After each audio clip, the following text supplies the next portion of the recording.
السلام علیکم جی، کیا حال ہے؟ سب لوگ خیریت سے ہیں؟ ان الفاظ کے ساتھ ہمارے ایک ممتاز صحافی اپنے پروگرام کا آغاز کرتے ہیں۔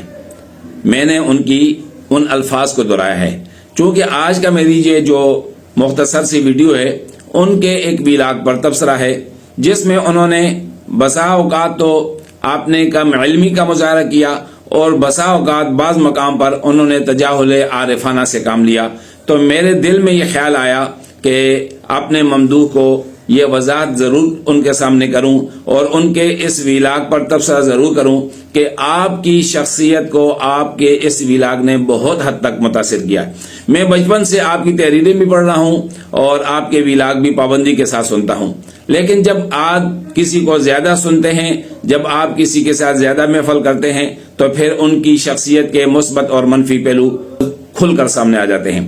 میں بھی اپنے ممدوح کی مثبت پہلوؤں کو بھی معترف ہوں، لیکن ان کے منفی پہلو بھی دیکھتا ہوں کہ وہ اپنے ویلاگ میں ایک تو سیاست بہت کرتے ہیں اور اپنے ذاتی مفادات کا بہت زیادہ تحفظ کرتے ہیں، کبھی بھی اس طرف نہیں جاتے۔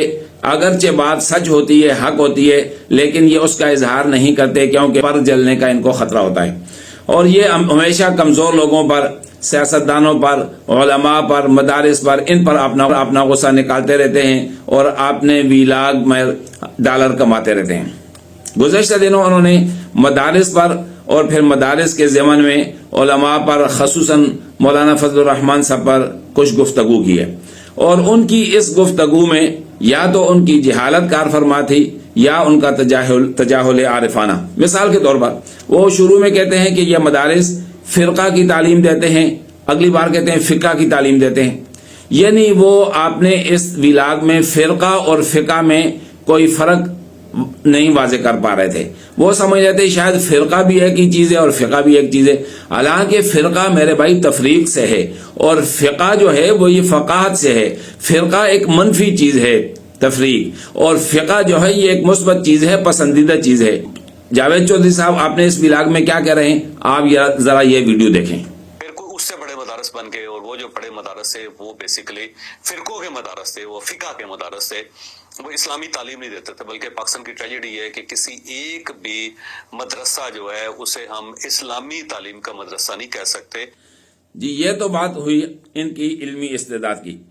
اس کے بعد انہوں نے ایک تجاہل عارفانہ کا جو مظاہرہ کیا ہے، وہ یہ کہتے ہیں کہ یہ جو مدارس ہیں یہ جنرل ضیاء الحق صاحب کے دور میں قائم ہوئے، اور چونکہ روس اور جہاد کی ضرورت تھی تو مدارس کو قائم کیا گیا۔ حالانکہ کون سا وہ مسلمان ہوگا جس کو یہ نہ پتا ہو کہ آپ صلی اللہ علیہ وسلم نے مدارس کی بنیاد دار ارقم سے اور اصحاب صفہ کے نام سے جو مدینہ طیبہ کے اندر مسجد نبی کے اندر قائم کیا گیا تھا، وہاں سے اس کی بنیاد پڑی، اور جوں زمین کے اوپر مسلمانوں کی تعداد میں اضافہ ہوتا گیا، مساجد اور مدارس تعمیر ہوتے رہے اور ان کی آبادی میں اضافہ ہوتا رہا۔ چونکہ مسلم معاشرے کے اندر سب سے بنیادی جو ضرورت ہے، جو بنیادی چیز ہے، وہ مدرسہ ہے اور مسجد ہے۔ تو ہمارے ممدوح جو ہے اس معاملے میں بھی بڑا انہوں نے عجیب بات کی کہ یہ جنرل ضیاء الحق کے دور میں ان میں اضافہ ہوا۔ ظاہر آبادی میں بھی اضافہ اگر آپ دیکھیں گے تو جنرل ضیاء الحق صاحب کے دور میں ہی ہوا ہوگا۔ پاکستان جب آباد ہوا، جب آزاد ہوا، تو اس وقت اس کی آبادی لاکھوں میں تھی، اور آج پاکستان کی آبادی کروڑوں میں ہے۔ تو ظاہر ہے جب مسلم معاشرے میں لوگ بڑھیں گے، زیادہ نفر ہوں گے، تو پھر وہاں مساجد کی ضرورت زیادہ ہوگی، مدارس کی ضرورت زیادہ ہوگی۔ تو یہ آپ نے کہاں سے دیکھ لیا، کہاں سے سن لیا، کہاں پڑھ لیا کہ ان مدارس کی آبادی یا ان میں اضافہ جو ہے ضیاء الحق صاحب کے دور میں ہوا؟ ہمارے ممدوح مدارس کے حوالے سے ایک اور ایسی بات کر رہے ہیں جو آپ سن کر آپ بھی حیران ہو جائیں گے۔ کہتے ہیں کہ ان مدارس کا نصاب جو ہے یونیورسٹی آف نیبراسکا میں سے اس کا نصاب اور سلیبس بن کے آتا تھا کہہ کر انہوں نے 2 نمبری کی ہے کہ یہ اگر کوئی اعتراض کرے تو میں کہوں گا یہ پرانی بات ہے اور یہ فلاں جگہ لکھی ہوئی ہے، فلاں جگہ لکھی ہوئی ہے۔ یہاں بھی انہوں نے جو حوالہ دیا کہ یہ فلاں جگہ بھی چھپی ہوئی ہے۔ بھائی چھاپنے والے کون ہیں، لکھنے والے کون ہیں؟ پہلی بات تو یہ ہے۔ دوسری بات یہ ہے کہ آج مدارس کے خلاف جو مہم ہے، آج کے مدارس کے حوالے سے جو امریکہ کو بھی اعتراض ہے، فیٹف کو بھی اعتراض ہے اور جاوید چودھری صاحب کو بھی اعتراض ہے، تو تو آج کے مدارس پر کیا اعتراض ہے؟ آج کے مدارس پر تو اعتراض ہی یہ ہے کہ وہ امریکہ کے نصاب کو نہیں پڑھانا چاہتے، وہ امریکی یونیورسٹیوں کا نصاب نہیں پڑھانا چاہتے، وہ قرآن اور حدیث کی تعلیم دینا چاہتے ہیں، فقہ کی تعلیم دینا چاہتے ہیں۔ تو یہ کہنا کہ مدارس کا نصاب جو ہے امریکہ کی یونیورسٹی سے بن کر آتا تھا، اور یہ ایک پرانی بات کو یہاں ذکر کر کے لوگوں کو ذہن میں یہ انتشار ڈالنے کی جاوید چودھری صاحب نے کوشش کی ہے کہ گویا یہ مدارس قائم کرنے والا امریکہ ہے۔ حالانکہ ساری دنیا، اب تو میں سمجھتا ہوں گاؤں میں ایک گنوار آدمی بھی یہ سمجھتا ہے کہ مدارس کا مخالف، مدارس کو ختم کرنے کی کوشش کرنے والا، در حقیقت اسلام کو ختم کرنے والا وہ امریکہ اور اس کے حواری ہیں، اور یہ ساری سازشیں اسی حوالے سے ہو رہی ہیں۔ تو یہ کہنا کہ مدارس کا نصاب جو ہے پہلے آیا کرتا تھا، اس بات کو یہاں شامل کرنا اور یہاں ایڈ کر کے لوگوں کو ذہنوں میں فطور ڈالنا۔ دوسری بات، جاوید چودھری صاحب نے اپنے ویلاگ میں ایک اور بات کہی کہ مولانا فضل الرحمان صاحب کیوں مدارس کو وزارت تعلیم میں نہیں ہونے دیتے۔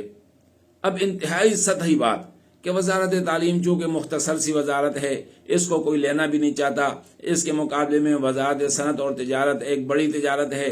تو مولانا صاحب کے ذہن میں یہ ہے کہ اگر مستقبل میں اگر میں نے وزارت لی ہے تو لینی ہے تو وزارت صنعت اور تجارت لینی ہے۔ اور پھر دوسری بات یہ کہ وزارت تعلیم کے ماتحت رجسٹریشن آسان ہے، صنعت اور تجارت کے ماتحت رجسٹریشن مشکل ہے، تاکہ لوگ محتممین حضرات خود رجسٹریشن نہ کروا سکیں، میرے پاس آئیں، میں حکومت کو کہوں اور میری توسط سے رجسٹریشن ہوگی تو لوگ میرے ممدوح ہوں گے، میرے ممد ہوں گے۔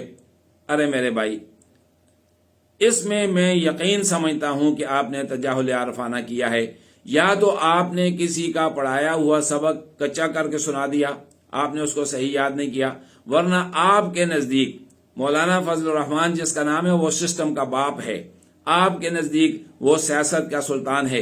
اگر اتنی ہلکی آپ کی طرح ان کی سوچ ہوتی، اتنی سطحی بات اگر وہ سوچتے، تو میں سمجھتا ہوں کہ آج ان کا نام پوری دنیا میں نہ چمک رہا ہوتا۔ پورا پاکستان نہیں، پوری دنیا آج ان کی سیاست کی معترف ہے۔ اس کی وجہ یہ ہے کہ ایک واحد شخصیت ہے جو اسلام کے لیے، مدارس کے لیے، مساجد کے لیے اور دین کے تحفظ کے لیے اپنی جدوجہد کو بروئے کار لائے ہوئے ہیں۔ آپ کا یہ الزام سن کر انتہائی افسوس ہوا ہے۔ آپ کی شخصیت اس ویلاگ کے بعد میرے نزدیک بہت زیادہ ڈیمیج ہوئی ہے۔ تو میں یہ سمجھ رہا تھا کہ جاوید چودھری صاحب کی ان باتوں کا جواب ضرور دیا جائے، اور آئندہ بھی ہم اس پلیٹ فارم کو اس کام کے لیے استعمال کرنے کا ارادہ رکھتے ہیں کہ جب بھی کوئی صحافی اپنی صحافت کا ناجائز فائدہ اٹھائے گا، اپنی قوم کے اندر، دل دماغ کے اندر غلط چیزیں ڈالے گا، تو ہم اس پلیٹ فارم سے اس کو جواب دیں گے۔ آپ سے درخواست ہے کہ اس بات کو اگر آپ کو پسند آئی ہے تو زیادہ سے زیادہ شیئر کریں، تاکہ جاوید چودھری صاحب اور ان کے سرپرستوں تک ہماری یہ بات پہنچے۔ السلام علیکم ورحمۃ اللہ وبرکاتہ۔